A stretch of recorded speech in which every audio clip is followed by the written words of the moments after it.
أكبر الله أكبر الله أكبر الله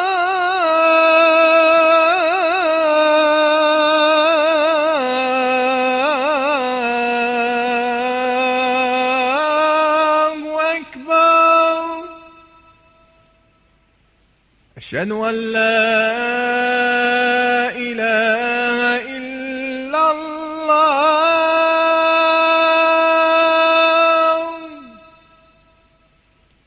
أشهد أن لا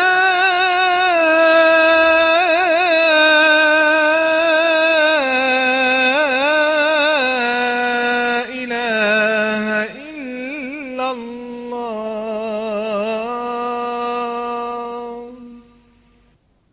Dans le cadre des cours Horizon de l'Islam, nous vous présentons la cassette numéro 7, Surat Luqman, à mon enfant, versets 11 à 18, de la collection Commentaires du Coran. من يهد الله فهو المهتد ومن يضلل فلن تجد له وليا مرشدا ونشهد أن لا إله إلا الله وحده لا شريك له ونشهد أن محمدا عبده ورسوله أيها الإخوة أيها الأخوات أحييكم بتحية الإسلام تحية من عند الله مباركة طيبة السلام عليكم ورحمة الله وبركاته. Bien, comme vous avez pu le voir dans le programme qui vous a été remis, les sujets d'aujourd'hui, une fois encore, sont particulièrement denses. Et nous allons commencer immédiatement avec un passage de Surat Luqman, la sourate dans laquelle Luqman, considéré par la majorité des commentateurs comme un homme de bien, un homme de foi et de persévérance. Par d'autres, c'est une très petite minorité comme un prophète. Eh bien, Luqman, dans ce passage-là, s'adresse à son enfant. Il s'adresse à son enfant, à son fils, et dans cette adresse, il va lui dire, lui rappeler quelques-uns des éléments principaux de la foi, mais en même temps de l'engagement, mais en même temps de la compréhension de ce que, en tant que musulman, en tant que croyant, ce dont il doit se souvenir. Alors c'est un passage important, j'ai mis dans l'intitulé « À mon enfant », parce que ces mots qui peuvent être dits et qui sont dits ici à son fils peuvent l'être de la même façon à une fille, à n'importe quel enfant, plus généralement, et ils mettent bien en évidence sur l'ensemble des différents versets une progression que nous allons étudier. Alors, la première des choses que nous pouvons prendre, comme il est mis en évidence, c'est spécifier et étudier ce premier verset, le verset 12 de Surat Luqman, dont il est à rappeler que c'est une sourate qui est Makkiya, c'est-à-dire qu'elle a été révélée dans la première période de la période mécoise. Et il est dit ceci, le verset qui précède, وَلَقَدْ آتَيْنَا لُقْمَانَ الْحِكْمَةَ أَنِ اشْكُرْ لِلَّهِ وَمَنْ يَشْكُرْ فَإِنَّمَا يَشْكُرُ لِنَفْسِهِ وَمَنْ كَفَرَ فَإِنَّ اللَّهَ غَنِيٌّ حَمِيدٌ. Verset 12, nous avons en vérité donné à Luqman la sagesse. Rends grâce à Dieu, celui qui remercie ne remercie qu'à son seul avantage, et celui qui renie les bienfaits de Dieu, Dieu se passe bien de tous, est au-delà de tout, et il est certainement digne de louange. Première des dimensions ici de ce verset, c'est, avant de parler à son fils, Allah subhanahu wa ta'ala dans ce verset nous dit et nous parle du Père. Nous parle du Père à celui qui va transmettre. Et effectivement, pour nous, c'est un être de bien, c'est un être de foi, c'est un être de purification. Et il nous est dit ici, nous avons donné, nous avons donné à Luqman la sagesse.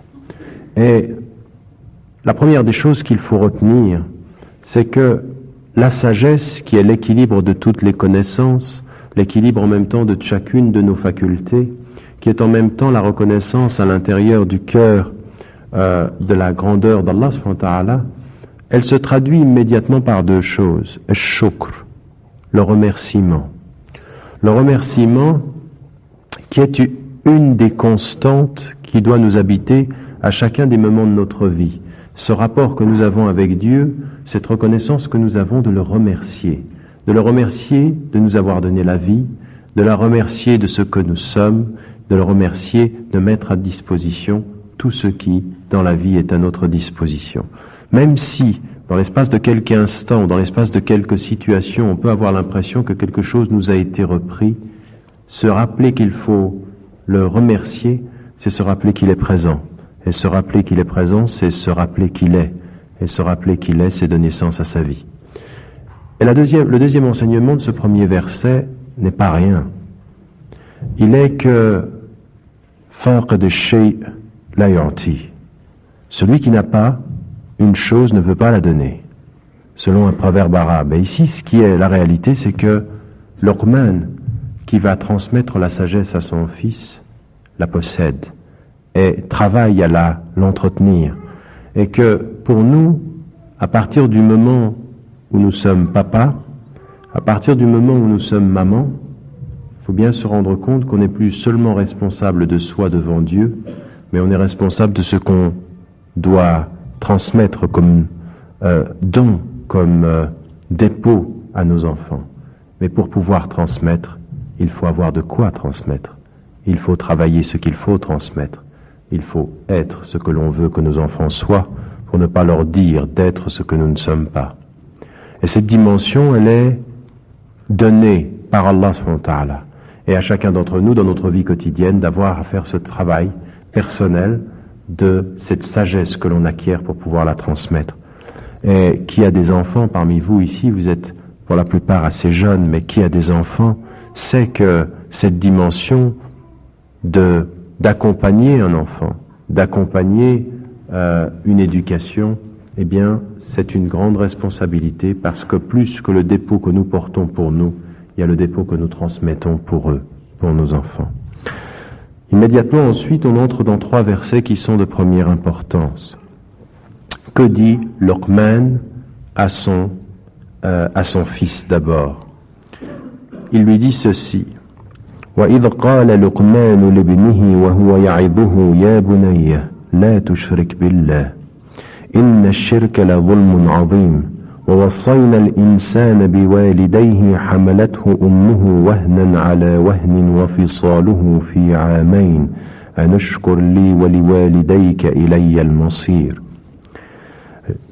وَإِنْ جَاهَدَاكَ عَلَى أَنْ تُشْرِكَ بِي مَا لَيْسَ لَكَ بِهِ عِلْمٌ فَلَا تُطِعْهُمَا وصاحبهما في الدنيا معروفا واتبع سبيل من أناب إلي ثم إلي مرجعكم فأنبئكم بما كنتم تعملون.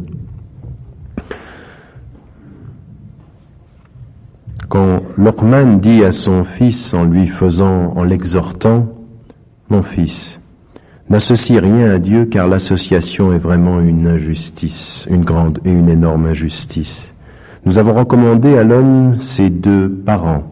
Sa mère l'a porté en allant d'affaiblissement en affaiblissement. Son sevrage se fait au bout de 2 ans. Rends grâce à moi et à tes parents. C'est à moi qu'aboutit toute destinée. S'il t'impose ou s'il te force à m'associer quoi que ce soit, ou ce dont tu n'as aucune connaissance ou aucun savoir, ne leur obéis point. Et tiens-leur compagnie dans ce bas monde selon la bonne coutume. Suis la voie de celui qui est revenu à moi, c'est à moi que se fera votre retour, et je vous informerai alors de ce que vous faisiez. Parole extrêmement importante dans leur ordre. La première des choses que وَإِذْ قَالَ لُقْمَانُ لِابْنِهِ وَهُوَ يَعِظُهُ, quand Luqman dit à son fils alors qu'il est en train de l'exhorter, et il commence par l'essentiel. Il commence par l'essentiel, et l'essentiel ici, qu'est-ce que c'est? La tushrik billah. N'associe rien à Dieu. N'associe rien à Dieu, car cette association, c'est une énorme injustice. Et l'injustice pour nous est la compréhension que Luqman veut transmettre à son fils, c'est l'essentiel de la foi. Il y est un Dieu, il est unique, il faut que tu crois en lui, il faut que tu le serves, mais ne lui associe rien. Il met au début de son exhortation l'essence même de toute la foi, le dogme par excellence de l'islam. La ilaha illallah, wahdahu la sharika lah. Il n'est de Dieu que Dieu et il n'a pas d'associé. Et en même temps qu'on va cheminer dans ces versets, on va s'apercevoir que rien n'est dû au hasard. L'essentiel vient toujours avant le secondaire, comme l'intérieur vient toujours avant l'apparence. Toujours. Et ici, on a un cheminement qui nous mène de l'essentiel à l'acte qui exprime l'essentiel. Alors ici, effectivement, premier élément est Tawhid, l'unicité divine. Et tout de suite après ceci, après la reconnaissance qu'il ne faut rien associer à Dieu, que cette association est une grande injustice, Zulmun kabir, c'est-à-dire véritablement quelque chose qu'il ne faut pas faire, être dans son cœur et dans son esprit injuste à l'endroit de Dieu. Il est unique et il n'a pas d'associé. Alors, il y a plusieurs niveaux d'association. Il y a min al-akbar et al-azghar, c'est-à-dire l'association qui dit il y a d'autres dieux. Celle-ci est rejetée. Mais il y a une petite association. La petite association al-azghar, ça peut tout à la fois être justement de faire quelque chose pour le monde et de ne pas le faire pour Dieu. Ou en plus, il y a une association cachée, c'est-à-dire de faire quelque chose pour la gloire de ce monde en laissant entendre ou en croyant qu'on le fait uniquement pour Dieu. Il y a plusieurs niveaux de shirk, il y a plusieurs niveaux d'association. Il y a la grande association, on en a déjà parlé, jusqu'à cette petite association dont le prophète alayhi salam disait « Akhfa min nabib al-naml », c'est-à-dire elle est plus petite que les gestes d'un petit insecte sur une roche dans la nuit. Vous voyez ces petites choses qui viennent s'associer à notre volonté de plaire à Dieu, qui est l'amour du monde, qui est l'amour de l'argent, qui est l'amour du regard des hommes. Comme par exemple le fait de prier en embellissant sa prière parce qu'on est regardé selon le hadith du prophète sallallahu alayhi wa sallam. Donc cette dimension que nous avons à comprendre, elle est le shirk, qu'il faut éviter. Puis tout de suite après, il y a cette formule qui est de nouveau très importante. Et nous avons recommandé à l'homme ses parents. Et ici, encore une chose qui est très très importante dans le Coran et qui apparaît souvent, après la foi en un Dieu unique, le respect de ses parents. وَقَضَى رَبُّكَ أَلَّا تَعْبُدُوا إِلَّا إِيَّاهُ وَبِالْوَالِدَيْنِ إِحْسَانًا. Dieu a commandé que vous n'adoriez que lui, et pour les parents, le meilleur des comportements, la meilleure des attitudes, meilleur de l'être que vous pouvez avoir. Eh bien, cette dimension aussi, elle est très importante, que l'enfant comprenne que tout de suite après la reconnaissance de Dieu, il y a le respect des parents. Et ici, il est mis en évidence justement la peine que la mère a eue à porter cet enfant et à le sevrer pendant 2 ans. La peine que les parents ont et qu'on oublie. Rien n'est plus ingrat qu'un jeune de 12, 13, 14, 20, 25, 30, 35 ans qui oublie jusqu'à ce qu'il le vive, ce que ses parents ont vécu pour l'accompagner. Et ça, ba'da shukrillah, shukr el walidain. Après le remerciement de Dieu, le remerciement des parents. Et il met les choses dans leur ordre. Raison pour laquelle c'est tellement important dans notre religion, le rapport aux parents. Et ça, c'est une nerma, même dans une société moderne, où vous voyez l'une des grandes crises de notre époque, c'est la crise de la famille. Eh bien, on s'aperçoit que, quand même, il reste dans nos familles quelque chose qui est de l'ordre de ce secret qui fait que pas un d'entre ceux qui est avec Dieu, ou qui a vécu dans une famille où on parlait de Dieu, eh bien, ne délaisse ou n'oublie sa famille. Certains parmi nous sont fâchés, certains parmi nous se mettent en colère. Mais la raison et le cœur doivent l'emporter là-dessus et revenir à l'essentiel et de se souvenir justement devant Allah subhanahu wa ta'ala qu'il a mis immédiatement et à plusieurs reprises, tout de suite après le tawhid, وبالوالدين إحسانا. Et puis, cette formule que l'on connaît, وقل رب ارحمهما كما ربياني صغيرا. Dis, Dieu, fais leur miséricorde comme ils m'ont éduqué quand j'étais enfant. Cette dimension pour nous, elle est la dimension immédiate après la compréhension justement de notre rapport à Dieu. Et Luqman place les choses dans leur ordre. Il dit Dieu, puis il dit attention à tes parents, attention à ta relation de famille. Et en particulier ici dans le verset, il parle de la mère. Et le hadith du prophète ﷺ indique aussi par 3 fois la mère avant le père, celle à qui l'on doit le plus de recommandations, de bonté. Non pas parce qu'on ne doit pas au père, mais parce qu'il doit y avoir et préserver ce secret qui lie la mère à son enfant. De la même façon que quand on entend, il ne suffirait que de cela pour compléter ce tafsir du Coran. El jannatu tahta aqdam al-ummahat. Le paradis est au pied des mamans. Le paradis est au pied du maman. Alors en général, on dit ça pour que les enfants se souviennent. Mais il faut que les mamans se souviennent qu'à leurs pieds le paradis de leurs enfants. Et que ça, c'est tout à la fois une responsabilité de mère comme un rappel de responsabilité d'enfant. Si nous continuons ce verset après avoir compris justement cette dimension fondamentale de At-Tawhid, puis ensuite El-Walidain, le meilleur des comportements par rapport aux parents, nous continuons et nous voyons ici justement une chose. S'ils te contraignent à m'associer quoi que ce soit, ne leur obéis pas. Ici, il y a un seul cas, justement, où ce qui est dit en islam, le seul moment où on ne doit pas obéir à ses parents. Mais ça veut bien dire que toute la responsabilité de leur obéir dans toutes les autres circonstances, c'est si ils t'imposent de m'associer quoi que ce soit, ou justement de faire quelque chose qui aille à l'encontre des ordres de la religion. Si dans cette situation-là, ils te l'imposent, c'est le seul cas où tu peux ne pas leur obéir. Cette dimension de ne pas justement se soumettre à cette imposition, elle vient aussi sur la base du hadith du prophète ﷺ. La ta'ata li makhlouqin fi ma'siyati al-khaliq. Pas d'obéissance à une créature en désobéissance au créateur. Donc en fait, il y a une situation. Respect total, respect absolu, respect profond du papa et de la maman dans toutes les circonstances.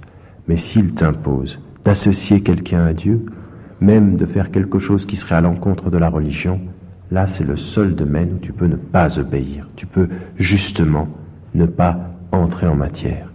Mais qu'est-ce qui est rajouté tout de suite après ? Ce qui est rajouté tout de suite après est une dimension aussi très importante. Et tiens-leur compagnie en ce monde de la meilleure des façons. C'est-à-dire que même s'ils t'imposaient de faire quelque chose qui va à l'encontre de la religion, ça ne peut pas te donner le droit de ne pas les accompagner dans la vie de la meilleure des façons.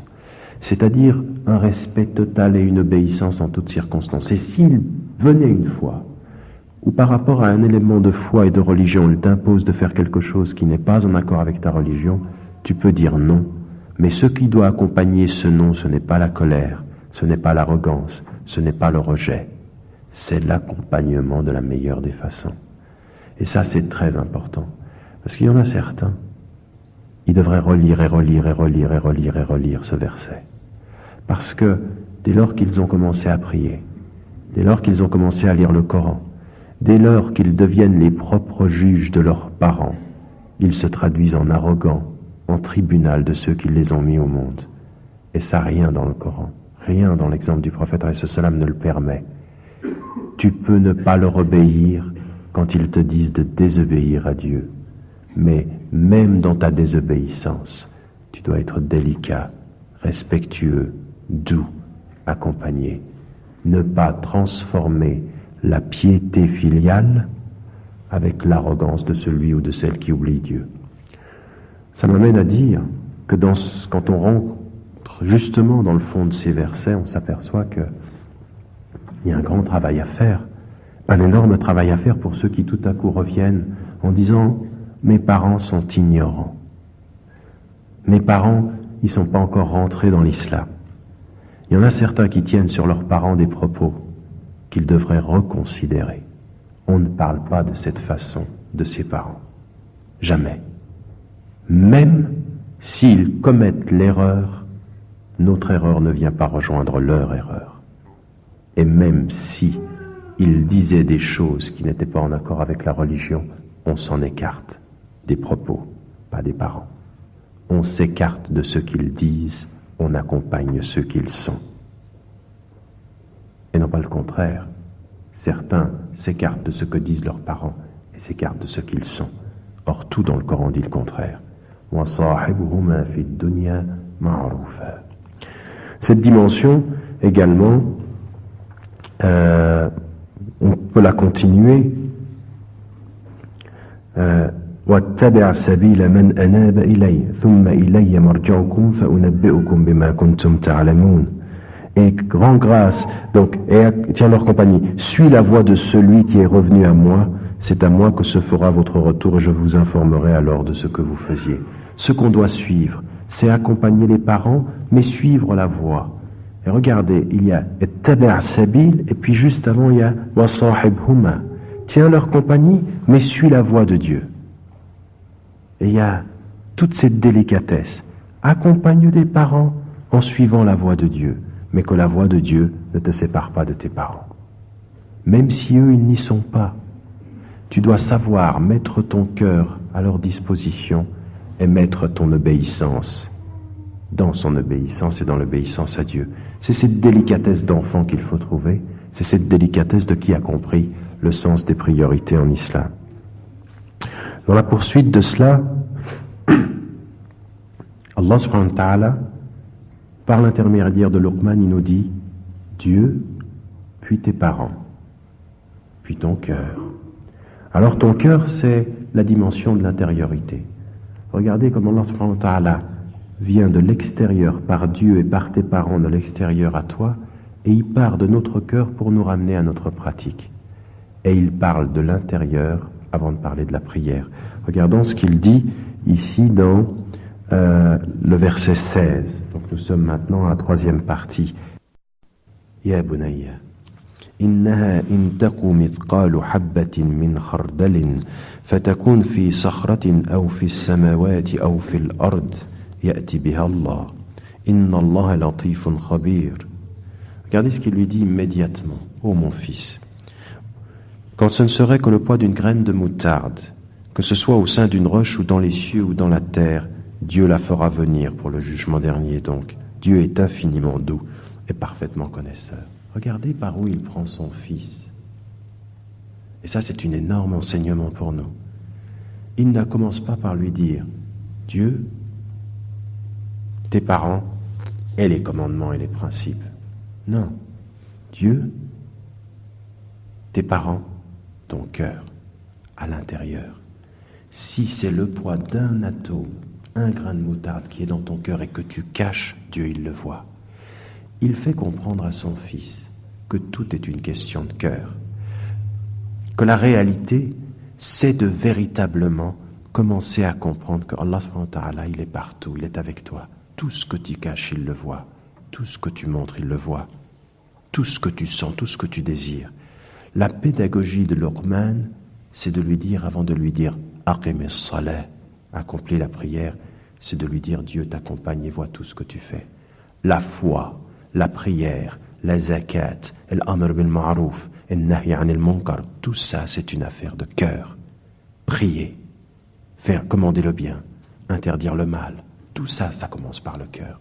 Et ce que tu dois comprendre, c'est qu'avant de prier, ici ce n'est pas un hasard qu'Allah subhanahu wa ta'ala, il nous met ce verset avant les autres. Il lui fait comprendre le poids d'un atome de moutarde, il le voit.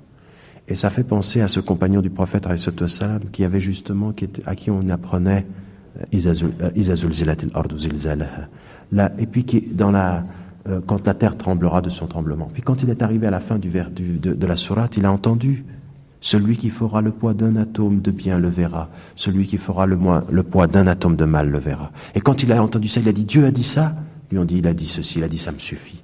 Il avait compris que la réalité de la compréhension du jugement, c'est que Allah subhanahu wa ta'ala, il te prend de l'intérieur.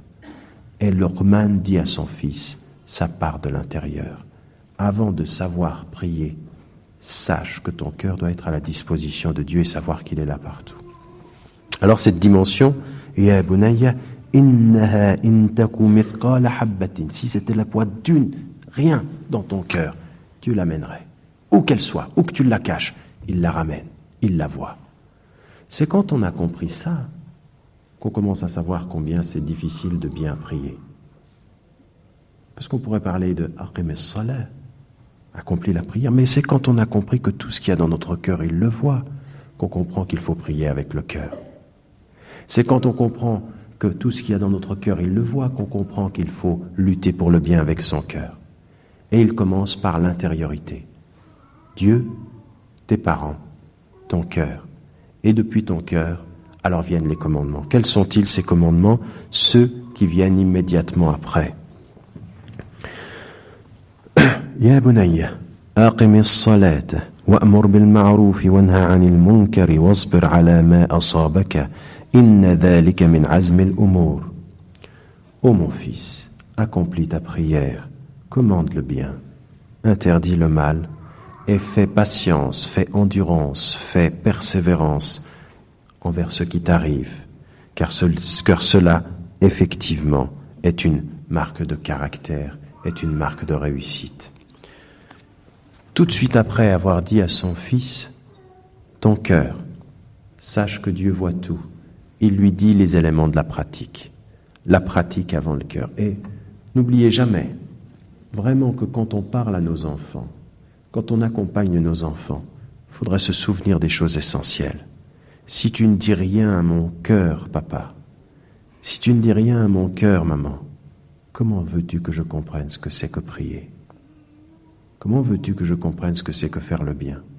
Si tu ne m'as présenté ce qu'il faut faire pour Dieu que par les principes, quand Dieu nous dit que tout ce qu'il faut faire pour lui, c'est avec le cœur, comment veux-tu que je comprenne? Tu me parles à l'envers, tu commences par ce par quoi il faut finir. Et ça, c'est parce que les adultes oublient par là où il faut commencer. Ils voient la forme avant le fond. Mais les enfants ont besoin du fond pour comprendre la forme. Et Allah le sait tellement qu'il nous rappelle l'ordre par lequel il faut dire les choses. Eh bien ici, il lui dit la prière. Et s'il commence par là, c'est pour nous rappeler l'importance de cette prière. Prier, c'est la bonne compréhension d'être avec Dieu, avec le cœur. Puis ensuite, immédiatement, l'action. Prier pour être avec Dieu, commander le bien, interdire le mal pour être avec les hommes. Dieu, la prière, c'est ce qui donne la force pour pouvoir. Al-amr bil ma'ruf wa an-nahy 'anil munkar. C'est l'autre traduction de quoi? Alladhina amanu wa 'amilus salihat, ceux qui croient et qui font le bien. Donc ici, on a immédiatement, vous avez remarqué, du cœur à la prière, à l'action. Et immédiatement, également, une chose qui est déterminante, c'est que la foi, quand elle mène à la prière et quand elle doit imposer l'action, il dit à son fils une chose qu'on doit savoir. Wasbir ala ma asabaka. Sois endurant, sois persévérant face à ce qui t'arrive par rapport aux événements. Qu'est-ce que cela veut dire? Ça veut dire qu'être avec Dieu dans ce monde, prier, commander le bien, interdire le mal, ça ne peut pas être sans persévérance et endurance. Mais que la persévérance et l'endurance ici est directement associée à l'action. Wa'mur bil ma'ruf, et c'est ensuite qui est le wanha 'anil munkar, et ensuite wasbir, la persévérance dans l'action, et non pas la patience dans la passivité. On n'est pas patient quand on est passif. On n'est pas patient et persévérant et endurant quand on est passif. Dieu, ta prière, ton action et la patience. Tout de suite après lui avoir dit, quoi qu'il y ait dans ton cœur, ça se voit. Eh bien, cette compréhension, c'est ce qui donne quoi? Min azm al-umur. c'est les qualités de l'excellence, c'est la marque de caractère. Et dans le même verset, la prière, l'action de bien, la résistance au mal, l'endurance, en un verset. Mais après quoi? Après ton cœur. Et avant quoi? Avant les hommes. Entre ton cœur et les hommes, il y a prier, il y a agir pour le bien, lutter et résister au mal, et être persévérant. Regardez tout de suite ce qui vient après dans le verset. Il n'y a pas de hasard.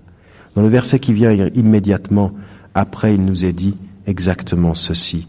وَلَا تُصَاعِرْ خَدَّكَ لِلنَّاسِ وَلَا تَمْشِ فِي الْأَرْضِ مَرَحًا إِنَّ اللَّهَ لَا يُحِبُّ كُلَّ مُخْتَالٍ فَخُورٍ وَاقْصِدْ فِي مَشْيِكَ وَاغْضُضْ مِنْ صَوْتِكَ إِنَّ أَنْكَرَ الْأَصْوَاتِ لَصَوْتُ الْحَمِيرِ.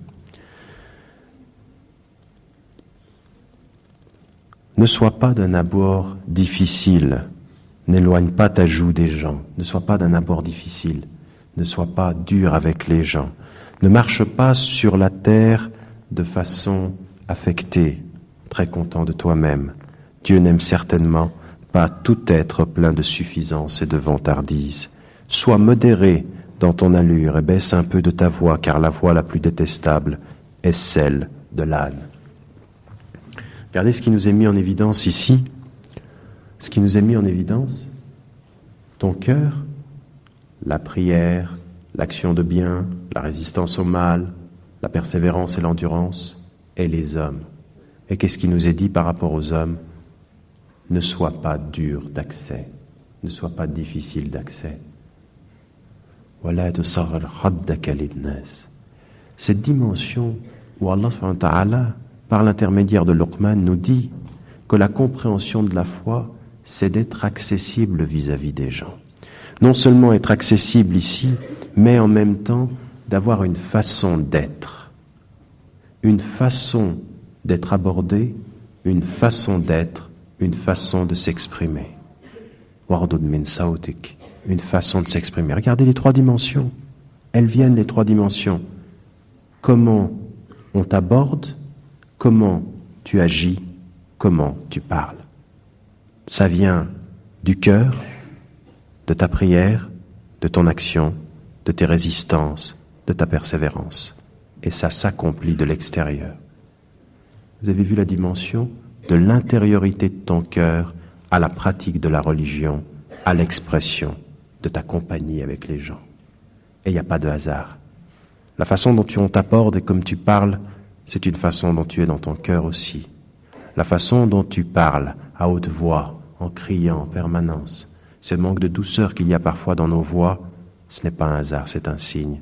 Ces colères, cette difficulté qu'on a à venir à toi, cette façon dont tu as de marcher. Observez autour de vous. Observez comment certains marchent sur la terre. Ils sont l'expression de l'oubli, l'expression parfois même de l'orgueil. Quand vous voyez par exemple ceux qui sont devant les caméras, il m'est arrivé très récemment de me retrouver juste pour une émission religieuse devant TF1. Et tout à coup vient à nous une énorme voiture. Un grand artiste en sort. Et la façon dont il sort de la voiture et dont il est tout paraître, marchant sur la terre, la seule façon de le voir marcher sur la terre, c'est de percevoir qu'il s'oublie. Il a l'impression d'être devenu autre chose qu'un être humain, parce qu'il est idolâtré par les êtres humains. Et ça, ce sont des signes. Ce sont des signes. Et regardez comment Allah subhanahu wa ta'ala, et Luqman dit à son fils, toute cette étape pour t'amener à te dire, attention à comment tu es. Ne sois pas difficile d'accès, donc il faut que tu sois disponible. Il faut que tu sois, et ce sont des signes de la foi, que tu sois disponible, que tu sois facile d'accès, que tu sois avec les hommes. Tu es un être humain, tu vis parmi les hommes. Premier élément. Le deuxième élément, ne marche pas sur la terre plein de glorioles. Marche avec pondération. Sois léger dans ta démarche. Et ça, on a tellement de compagnons du prophète qui avaient cette démarche, qui était une démarche douce, une démarche où on fait attention à comment on est sur la terre parce qu'on sait que Allah subhanahu wa ta'ala est avec nous.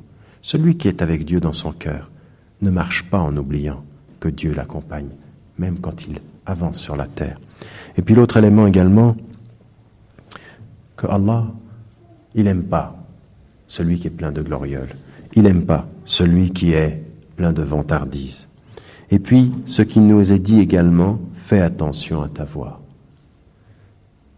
Fais attention à la façon dont tu parles. Et là, j'aimerais quand même vous dire des petites choses par rapport à cela. C'est important ça. C'est important la façon dont on se parle. C'est important la voix que l'on prend. Il faut une voix qui soit une voix qui dise l'essentiel, mais qui ne fasse pas perdre justement le sens de la mesure et de la pondération.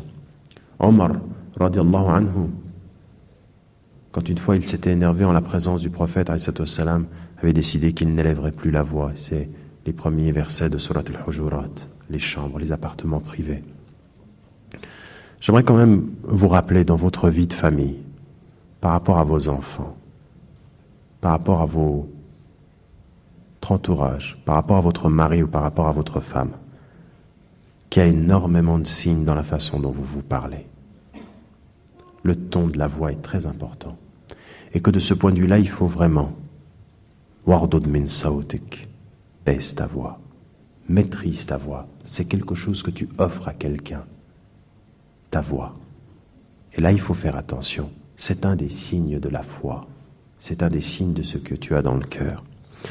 Et puis, pour terminer, la conclusion de tout ceci,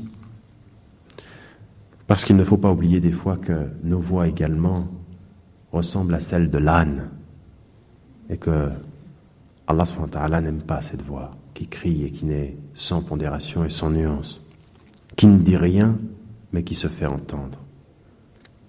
Vous n'avez jamais remarqué que parfois certains vous parlent, ils ne disent rien, mais en tout cas vous avez entendu quelque chose. C'est que tout ce qu'ils portent dans leur voix est un cri, ça n'a pas de sens, parce que ça n'a pas de sagesse. Et puis, à partir du moment où l'on est dans le comportement, Allah subhanahu wa ta'ala nous dit ton cœur, ta pratique, ton action, ta patience, une façon d'être avec les gens, et puis une façon de regarder le monde. Une façon de regarder le monde. C'est maintenant très très ouvert sur le monde. Et il nous dit ceci. Alam taraw anna Allah sakhkhara lakum ma fi as-samawati wa ma fi al-ard wa asbagha alaykum ni'amahu zahiratan wa batinah wa min an-nas man yujadilu fi Allah bighayri ilmin wa la hudan wa la kitabin munir. Ne voyez-vous pas que Dieu a mis à votre service ce qui est dans les cieux et ce qui est sur la terre et vous a comblé de ses bienfaits, apparents et cachés? Il en est parmi les gens qui controversent ou qui disputent à propos de Dieu sans science, ni bonne direction, ni livre éclairant. Et là, immédiatement, dans cette dimension de foi, dans ce comportement qu'on a avec les gens, deux choses vont apparaître. Est-ce que vous ne voyez pas, tout alentour de vous, que Dieu a mis tout cela à votre service, que vous pouvez disposer de ses bienfaits et de la compréhension intérieure qu'il viendra du plus petit grain de moutarde. Il nous amène par la compréhension de notre foi à dire tout ça est mis à la disposition de l'homme qui comprend avec la foi comment en disposer. Une vision très très large, les étapes d'une bonne compréhension de la pédagogie. Et dans cette perspective-là, il y a vraiment la compréhension pour nous de cette dimension de foi dans le rapport qu'on a avec notre environnement. Et de gens qui vont disputer en ne reconnaissant pas cela. Et c'est le dernier élément ici de la construction de l'identité du jeune musulman et de la jeune musulmane. Dieu, tes parents, ton cœur, ta pratique, faire le bien, résister au mal, être persévérant, être bon avec ton entourage et accessible, ne pas marcher avec vanité, ne pas parler d'une voix qui ne soit pas une voix douce, mais sache que si tout ceci t'est donné, va se placer en face de toi l'adversité. il y aura des êtres qui ne comprendront pas. Et j'aimerais vraiment terminer par ce dernier verset. Ils ne comprendront pas pour certains. Qu'est-ce que tu veux? Qu'est-ce qu'il lui a enseigné, Luqman? Il lui a enseigné être avec Dieu. Et regardez ce que pensent certaines personnes et comment réagissent certaines personnes. Ce qu'ils comprennent ici, c'est وَإِذَا قِيلَ لَهُمُ اتَّبِعُوا مَا أَنزَلَ اللَّهُ قَالُوا بَلْ نَتَّبِعُ مَا وَجَدْنَا عَلَيْهِ آبَاءَنَا أَوَلَوْ كَانَ الشَّيْطَانُ يَدْعُوهُمْ إِلَى عَذَابِ السَّعِيرِ. Quand on leur dit « Suivez ce qu'a fait descendre Dieu », ils disent « Nous suivons plutôt la voie de nos pères telle que nous l'avons trouvée. » Est-ce donc même si le diable les invite au supplice de la fournaise ardente? En d'autres termes, en ayant dit tout ceci, et que Luqman ait terminé de parler à son fils, tout à coup, qu'est-ce qu'il arrive? Allah subhanahu wa ta'ala prend le relais et dit « Tout ceci est mis à votre disposition. » Puis ensuite, il ajoute « Il y aura une adversité. » Et des gens qui diront « Non, nous ne voulons pas suivre ce que vous avez suivi » avec une constante. Une constante. Quand vous venez avec quelque chose qui est la foi, quelque chose qui paraît nouveau, ils veulent rester avec ce sur quoi ils ont trouvé leurs parents. Et là, c'est une dimension qui est souvent la même.